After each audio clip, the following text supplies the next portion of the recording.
자, 반갑습니다 여러분. 오늘도 시장의 흐름 살펴보면서 봉크코인 생태계 안에서 어떤 기회가 숨어 있는지 얘기해 보도록 하겠습니다. 자, 먼저 최근 시장 전체적인 분위기부터 짚고 가겠습니다.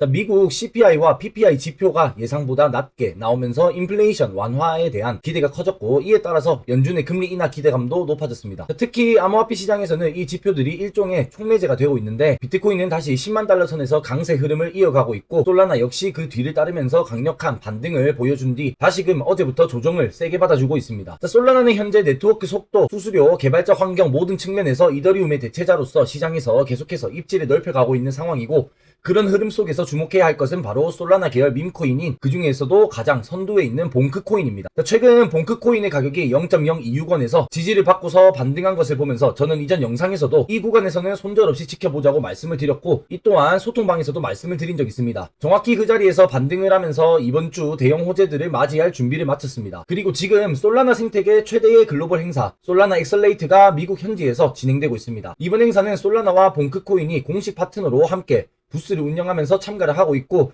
현지 부스 사진과 벽화까지 공개되면서 분위기가 매우 뜨거운 상황입니다. 자, 여기에 봉크코인의 홀더 수는 92만 명을 돌파했고, 1조개의 소각까지 단 7만여 명만을 남겨두고 있는 상황이죠. 자, 이대로 간다면 이번 컨퍼런스 이후에 단기간에 100만 홀더 달성도 무리가 아니라고 생각을 하고, 그에 따라서 가격적인 모멘텀도 충분히 기대해볼 수 있다고 생각을 합니다. 자, 오늘 영상에서는 단순히 가격 이야기만 하는 것이 아니라 레츠 봉크와 봉크솔, 그리고 나스닥 상장사인 DFDV와의 파트너십까지, 자, 봉크 생태계의 구조적 성장과 실제 수익 모델이 어떤 식으로 진행이 되고 있는지 구체적으로 보여드리겠습니다.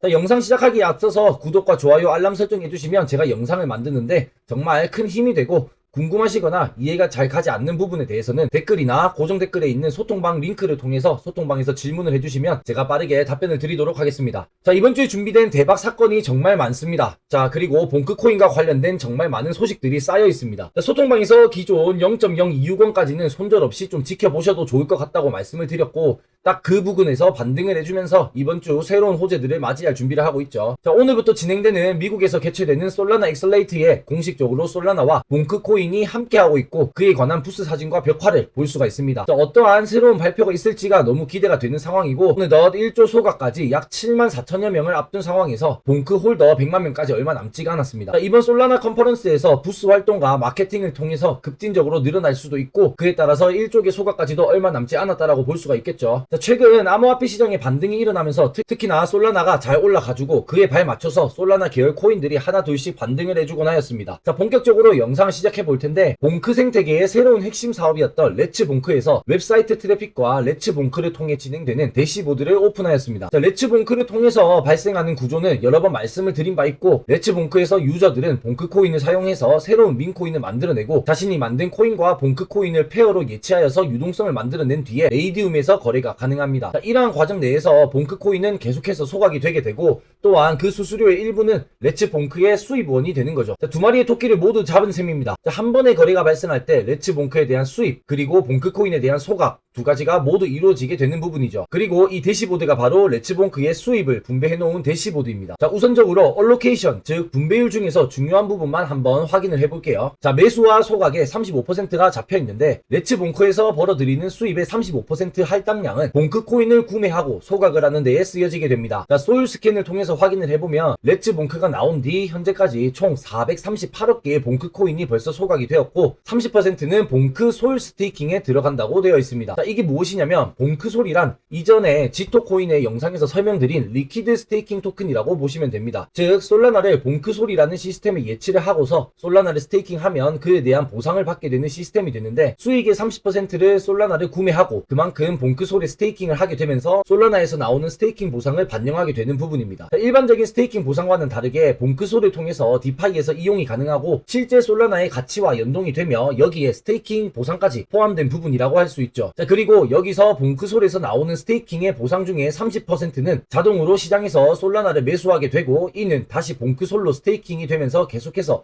이자에 이자를 낳는 복리 수익 구조가 됩니다. 자, 솔라나를 락업하고 봉크솔로 스테이킹을 유지할 경우 솔라나는 사용이 불가능하게 되지만, 봉크솔을 통해서 디파이의 담보로 활용을 하여서 담보대출 혹은 LP 투자를 할 수도 있고, 이러한 흐름이 생태계 내에서 자산순환 구조를 만들어주기 때문에 봉크 생태계의 가치 안정성과 지속적인 보상 흐름을 지원할 수 있게 됩니다. 자, 이러한 부분들이 진행이 되면서 레츠 봉크의 성장세를 볼 수가 있고, 우리는 봉크 코인의 또 하나의 소각 시스템이 매일매일 얼마나 소각이 되고 있는지, 그리고 봉크소를 통해서 얼마나 소각이 가능한지 예측하고 확인할 수 있게 됩니다. 자, 그리고 제가 봉크 코인을 통해서 어떻게 하면 추가적인 수입을 만들 수 있는지도 말씀을 드렸죠. 그중 하나가 바로 봉크 리워드였는데, 여기 보시면 4%가 봉크 리워드에 할당이 되어 있습니다. 즉 수입의 4%를 봉크 리워드에 투자한 사람들이 지분만큼 분배해서 갖게 되는 구조가 되는 거죠. 자, 그리고 두 번째 중요한 소식입니다. 디파이 디벨롭먼트 주식회사와의 파트너십이 진행이 되었죠. 자, 이 파트너십을 진행하는 회사가 사실상 엄청납니다. 자, 디파이 디벨롭먼트 주식회사 DFDB는 현재 미국에 본사를 둔 기업으로서 나스닥에도 상장이 되어 있습니다. 기존에는 상업용 부동산 기술 플랫폼이었으나 솔라나 중심의 암호화폐 재무 전략으로 전환한 최초의 상장사입니다. 2025년 5월인 현재 이 회사는 약 10만 7천 개의 솔라나를 보유하고 있고, 한화 가치로 보면은 약 1,400억 원의 규모에 해당하게 됩니다. 상장사 중에서 최대로 솔라나를 많이 가지고 있는 회사고, 이러한 회사가 봉크코인과 함께 파트너십을 진행하면서 공동 검증자 노드를 운영하기로 하였습니다. 자, 이러한 파트너십은 상장사와 밈코인 간에 최초로 있는 일이며 여태껏 없었던 이례적인 일이기도 하죠. 자, 검증자 무상을 공유하면서 솔라나 네트워크의 탈중앙화를 더욱이 촉진합니다. 자, 그런데 여기서 또 재밌는 게 있습니다. 아는 사람들은 알고 있는 기업이겠지만 사실은 우리에게는 생소한 기업이기는 합니다. 하지만 5월 14일 69.22달러에 거래되던 주가가 봉크와의 파트너십 발표와 함께 솔라나 추가 매입 소식을 전달하면서 100% 넘게 상승을 해주었고, 이 상장사는 올해 연초 대비해서 1700% 이상의 상승률을 기록하였습니다. 자, 한 주당 솔라나 보유량 증가를 통해서 주주의 가치를 극대화하고 봉크코인과의 협업을 통해 안정적인 수입원을 확보합니다. 자, 이러한 파트너십을 진행하면서 상장기업과 밈코인 간의 최초 검증자 노드를 공동 운영하고, 검증자 노드 수익을 DFDB의 주주와 봉크 커뮤니티 모두가 나눠 가지는 구조가 되었습니다. 자, 이렇게 될 경우 노드 운영 주체가 다양화됨에 따라서 솔라나 네트워크의 탈중앙성이 강화가 되고,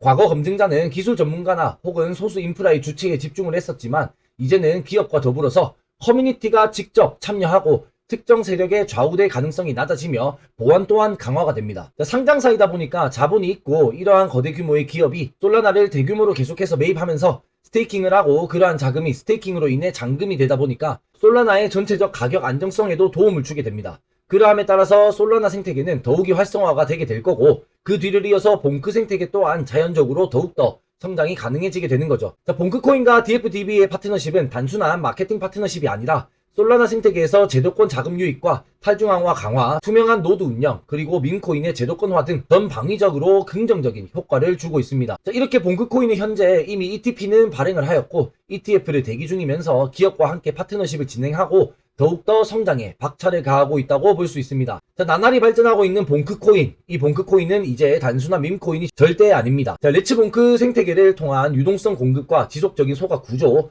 그리고 봉크솔 시스템을 통한 스테이킹과 복리 수익 구조, DFDB라는 나스닥 상장사와의 파트너십을 통해서 실질적인 기관 자금 유입과 네트워크 검증자로서의 입지를 확장하고 있습니다. 자, 봉크는 단순한 밈코인에서 그치는 게 아니라 디파이 생태계의 엔진 역할을 하며 실사용 기반 위에서 수익 모델을 강화하고 있고, 그 과정에서 지속적인 소각과 트래픽, 그리고 홀더 수 증가라는 실적을 만들어내고 있습니다. 그리고 가장 중요하게 이번 솔라나 엑셀레이트 행사에서의 부스와 마케팅 효과로 봉크는 수많은 신규 참여자 유입과 함께 단기적으로는 100만 홀더 달성을 하면서 1조 소각에 대한 긍정적인 소식을 전할 수도 있고, 중장기적으로는 ETF 기반 자산 전환까지 준비 중에 있습니다. 자, 지금 시장은 반등의 흐름을 타고 있으며 봉크는 그 중에서도 가장 강력한 펀더멘탈을 가진 밈코인이라고 할 수 있습니다. 자, 이번 영상이 여러분의 판단과 전략 설정에 조금이라도 도움이 되었기를 바라며, 궁금한 점이나 분석해드릴 주제가 있다면 댓글에 남겨주시거나 고정 댓글에 있는 소통방을 통해서 의견 남겨주시면 되겠습니다. 자, 봉크코인 생태계는 지금부터가 정말 진짜 시작이라고 생각을 합니다. 자, 우리는 단순히 코인을 보는 게 아니라 자산 구조와 네트워크 전략을 함께 보는 눈을 키워야 할 때입니다. 자, 오늘도 시청해주셔서 감사드리고, 이번 영상이 도움이 되셨다면 구독과 좋아요, 알람 설정 꼭 부탁드리겠고, 다음 영상에서는 더 깊이 있고 날카로운 인사이트로 찾아뵙도록 하겠습니다. 자, 더 유익한 정보로 찾아뵙기를 바라며 영상 시청해주셔서 감사드립니다.